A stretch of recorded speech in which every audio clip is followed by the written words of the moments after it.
The same battery chemistry inside a $15,000 Tesla Powerwall is sitting inside a $3,000 battery anybody can order online.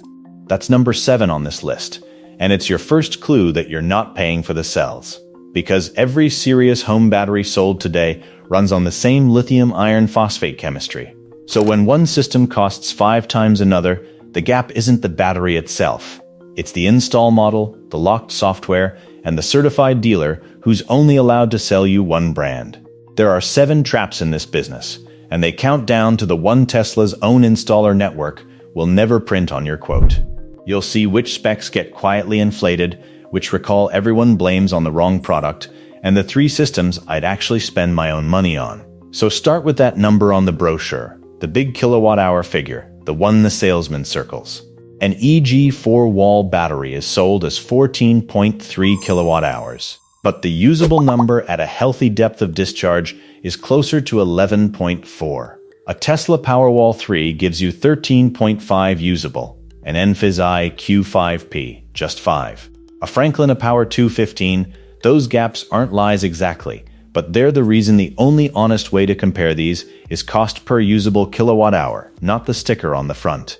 And once you run that math, the spread is brutal. A bare EG4 wall battery works out to about $230 per usable kilowatt-hour, the cheapest lithium iron phosphate storage on the market. A fully installed Powerwall can run several times that per kilowatt-hour, depending on whose quote you're holding. Keep that one phrase in your head, cost per usable kilowatt-hour, and it ends the argument at the kitchen table every single time. Number 6 is the fire story, and it's the one your brother-in-law will bring up. In November of 2025, Tesla recalled about 10,500 Powerwall 2 units after a handful caught fire, 5 of them, no injuries reported. Here's what the headlines skipped.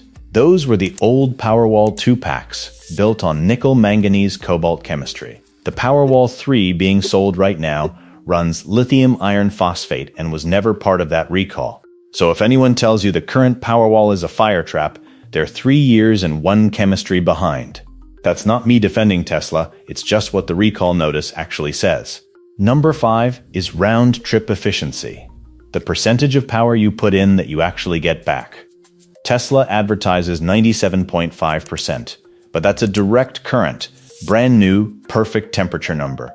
Measure it the way your house actually uses it, alternating current in and out, and you're closer to 90. And a do-it-yourself stack with a budget inverter can sag into the low 80s once you count inverter losses and a self-heater that runs all winter. Every brand quotes you the lab number. Nobody quotes you the January number. Number 4 belongs to Enphase, and it's the friendliest looking trap on the list. The IQ5P is sold as flexible because it's alternating current coupled, meaning it can bolt onto solar you already own. That part's true. But it's built to live inside the Enphase world. Its own microinverters, its own controller, its own commissioning software that only a trained Enphase installer can run. So the moment you want to mix brands, the flexibility quietly disappears. It's a fine battery. Honestly, if you already own Enphase panels, it's the obvious pick. Just know which ecosystem you're standing in. Number 3 is FranklinWH, and this one stings because the hardware is genuinely good.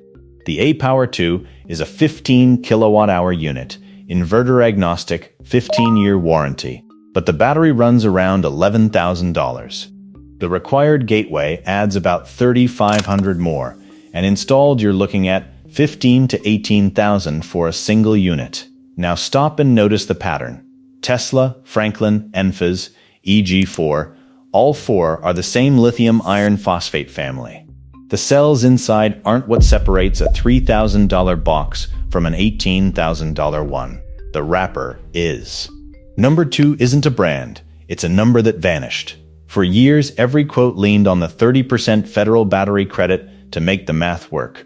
But that credit, Section 25D, expired on the last day of 2025.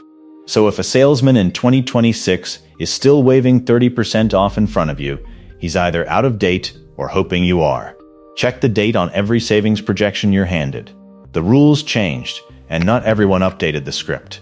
Which brings us to number 1, the trap the whole business is built on.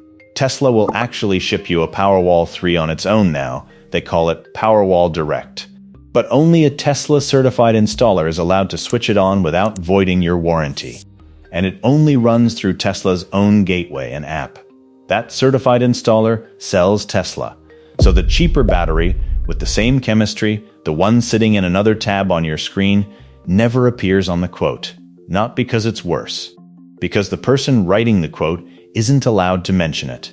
That's the whole game, and now you can see it. So the point here was never to scare you off batteries. A good home battery is one of the few upgrades that actually pays you back during an outage. The point was to strip the wrapper off so you can see what you're really buying. Reading a spec sheet this way, rated versus usable, the 5 numbers that actually matter, is the whole reason I sat down and wrote a manual in the first place. So here's where I'd put my own money, at 3 honesty levels. The value pick is EG4. That's the $3,000 battery from the very first line. But I'm going to be straight with you, because your comment section will be. $3,000 buys the battery, not a working system. Add a hybrid inverter, a gateway, cabling, a permit, and a licensed electrician, and a real Powerwall equivalent lands around 8 to 11,000 in equipment, or 12 to 18 installed. The saving is real, but it's a labor and lock-in saving, not a same thing for $3,000 saving. And it's only legal if your gear is UL 98540 listed, your permit clears, and your utility signs off on the interconnection. Do all that, and you've genuinely beaten the markup. Skip it, and you've built a fire code problem. The turnkey pick is FranklinWH. Yes, it's the one I just called expensive. But if you want one company, one warranty, and a battery that retrofits onto whatever solar you already own, it's the cleanest premium option, and that 15-year coverage is real. You're paying for somebody else to own the headache. Your call. And the gold standard, if you want the simplest path and the most power out of one box, is still the Tesla Powerwall 3. 11.5 kilowatts continuous, the inverter built in, one app. It's locked down, and it isn't cheap, but it's lithium iron phosphate now, it's not in that recall, and it genuinely works. Just get an itemized quote and read it knowing everything you now know. Here's the one line to carry out of this. You were never paying for the cells. You were paying for the install model and the lock-in around them. So ask any installer 3 questions. What's the cost per usable kilowatt hour? Is the system UL 9540 listed? And will your utility approve it? An installer who answers all 3 earned your money. One who dodges just told you everything. One honest note before you go. Nobody sponsors this, and nobody pays me to name a brand, which is why the Home Power Owner's Manual exists. The part that fits today is power literacy, rated versus usable. The 5 numbers that matter. You got today's answer free either way. It's $29.99, links in the description. And if the battery markup made you angry, wait until you find out what your utility is allowed to do to your bill on page 14 of your own rate agreement. YouTube thinks you'll like one of the 2 videos on your screen right now, so click one. And if you made it all the way to the end, subscribe.